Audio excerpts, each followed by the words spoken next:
Very good. Our topic for today is the solar system. Now class, look at the picture. What do you see? What is the center? What are those moving around? The sun. Very good. Now, let us proceed with another activity. So before that, let us read our learning objectives. At the end of the lesson, the pupil should be able to identify the members of the solar system, discuss the inner planets and the outer planets, and appreciate the importance of sun as the center of the solar system. Very good. Now let us proceed with another activity. Are you ready? I will present a picture in the screen, then you will be going to guess what planets I've been presented. So first picture is very good. The second picture is, and the last picture, very good. Give yourselves 3 claps because your answers are all correct. But today, we will be having a group reporting. I will be group you into 2 groups.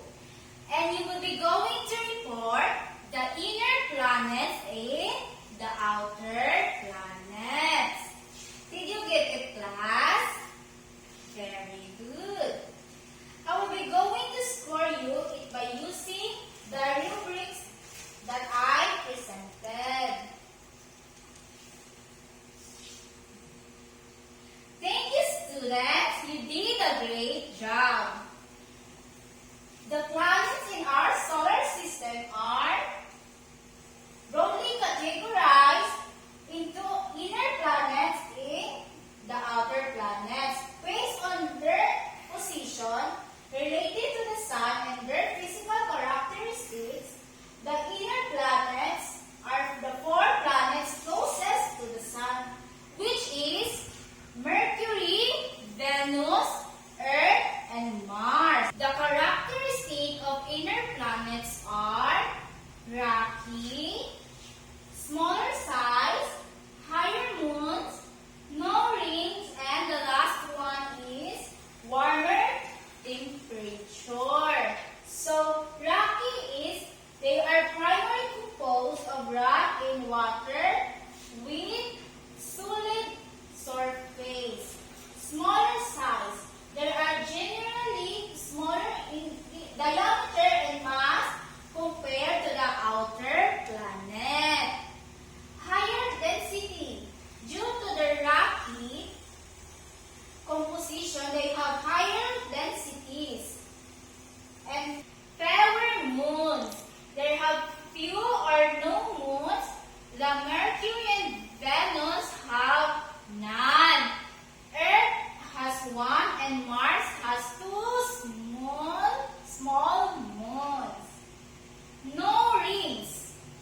None of the inner planets have no rings or no ring system. And the last characteristic is warmer temperature. Being closer to the sun, they tend to have higher surface temperature. And let us discuss the outer planets. The outer planets are the 4 planets fastest from the sun beyond asteroid, which is Jupiter, Saturn, Uranus, and Neptune. The characteristics of outer planets are gas giants or ice giants, larger size, lower density, many moons, and 4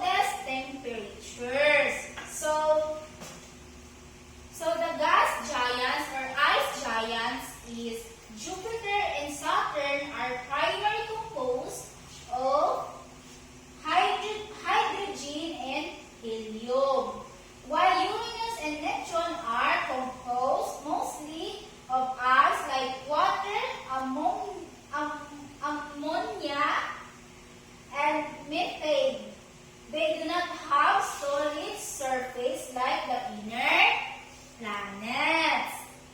The larger size. They are significantly larger in diameter and mass than the inner planets. Lower density. Despite their large size, their gaseous and icy compositions give them much lower densities. Many moons. They have all an extensive system of moons. Ring systems. All of four outer planets have Roman ring systems, with Saturn being the most famous and visible. The last one is colder temperature. Being much farther from the sun, they have extremely cold temperature. Or in the summary, the inner planets are the small, rocky, and dense, while the outer planets are large, gaseous, or icy, and less dense. Now, you know the inner planets and the outer planets. So you have knowledge if ever other people will ask you about the solar system. Understood? Very good. This time, I have heard a video clip about the solar system. After we watch the video, we will having a group. Each group will present their output because you will be compare the inner planets and the outer planets. This is how our solar system looks like, with planets revolving around the sun. The sun is the main source of light for all the planets. Our solar system has 8 major planets. Mercury. Mercury is the closest planet to the sun. A year in Mercury is 88 days long. And you know what? You will see Mercury from Earth in the year 2016. Good job. All of your answers are correct. So all of you understand our new topic.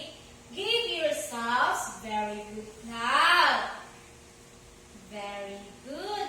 But now we have short quiz.